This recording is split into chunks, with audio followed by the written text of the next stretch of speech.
IMS और MS के बराबर में जो भी बोली है इसकी बहन DIT गाइस, DIT में देखा था लास्ट टाइम। आज उस टाइप के पूरे स्टंट वगैरह आपको दिखने वाले, टेंशन ना। हाँ भाई की हाल चाल पुत्र। सो यार अभी निकल गए हैं, वही भी फटाफट से पहुंच रहे हैं क्योंकि यार ऑलमोस्ट बहुत ज्यादा भाई लेट हो चुके हैं यार। हवा चल रहा है, आई डोंट नो, पता नहीं मिली छीले लगे नहीं, हवा चल रही है यार बहुत लेवल वाले। और भाई मुझे लगता नहीं क्योंकि एक साइड में जाएगी इधर की साइड, तो यार देखते हैं अगर उधर से हवा रुकी तो अपना स्टंट भी स्टंट कर देंगे, वरना बहुत लेवल की हवा चल रही है। एक साइड में बाइक जाती है तो भाई इशू होता है स्पीड में ना। तो यार आज जो है तुम्हें मिली अच्छी लिया, मिस कर दोगे यार तुम, चलो बट कोई बात नहीं, नेक्स्ट टाइम पक्का यार। बस जो है तुम दुख लगा के पहले के दबा देना।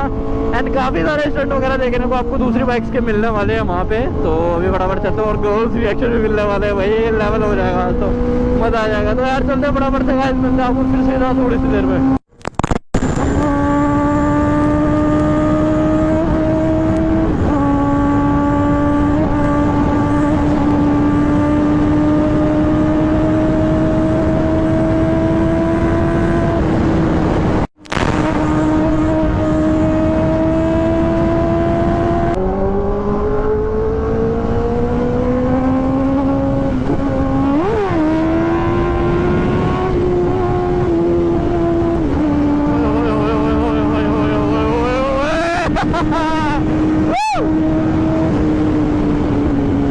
रिएक्शन निकल जाए 50-60 बस, मजा आ जाएगा फिर तो।